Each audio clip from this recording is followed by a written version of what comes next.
In small group communication, there are different patterns of interaction. Depending on the number of people in a group, there can be numerous styles of conversations.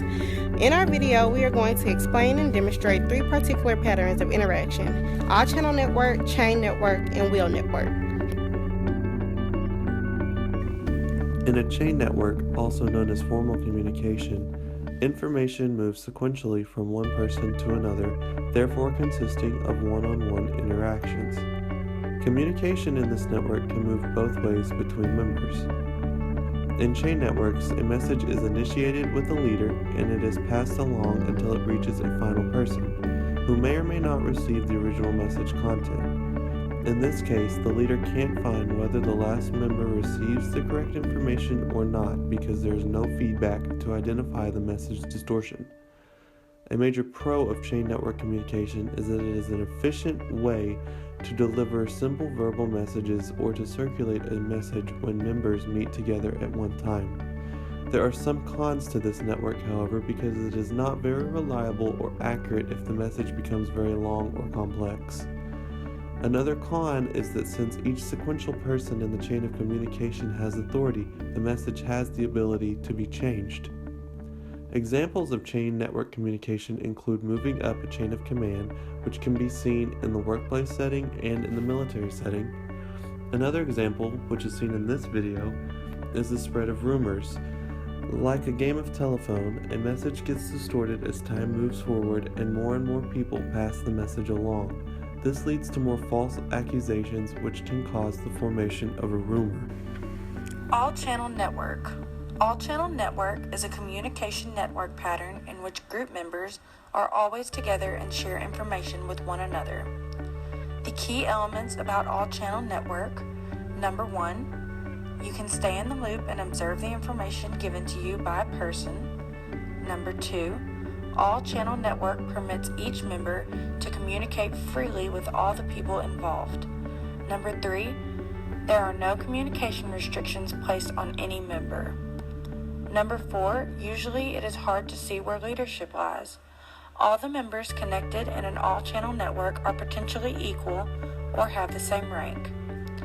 One disadvantage is that all-channel network is a slow process and tends to disintegrate under time and pressure.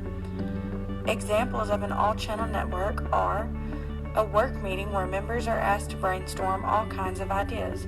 No one knows who will have the best idea, and everyone starts communicating freely to solve a problem or come up with an idea. Another example of all-channel network is a group message. All members of this group can message each other freely and obtain the information said about or in the message.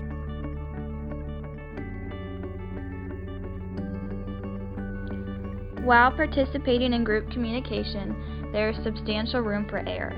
However, by using any of the 3 patterns of interaction, group communication can be simplified. The wheel network is just one example of these 3 patterns of interaction. As individuals communicate using this method, one person acts as a clearinghouse or a leader, receiving and relaying messages to all other members. This person can be noted as the gatekeeper, the one who information flows towards.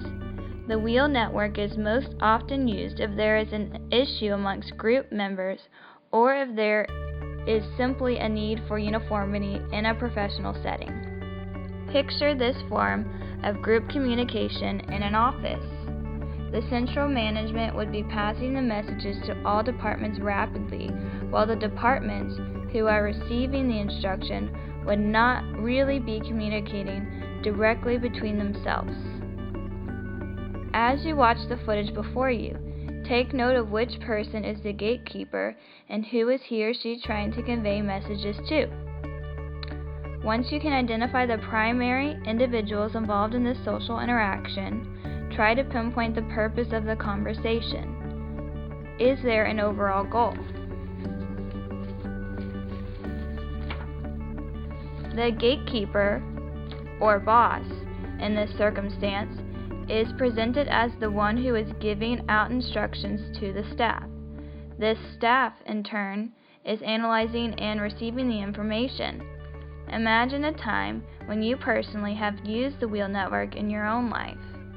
Was it effective in getting your point across to others? In the end, the wheel network can be a success. If each individual involved in the interaction holds true to their overall purpose in the exercise, wheel network communication is possible. The three networks of communication discussed and demonstrated in this video play a very important role in the communication of a small group. Successful communication of the small group members is key to the overall success of the group. Whatever network of communication is used, person to person, one person to the group, or everyone communicating at once, it is very important to listen to and understand the message being sent by other group members such as family members, coworkers, or classmates. Thanks for watching!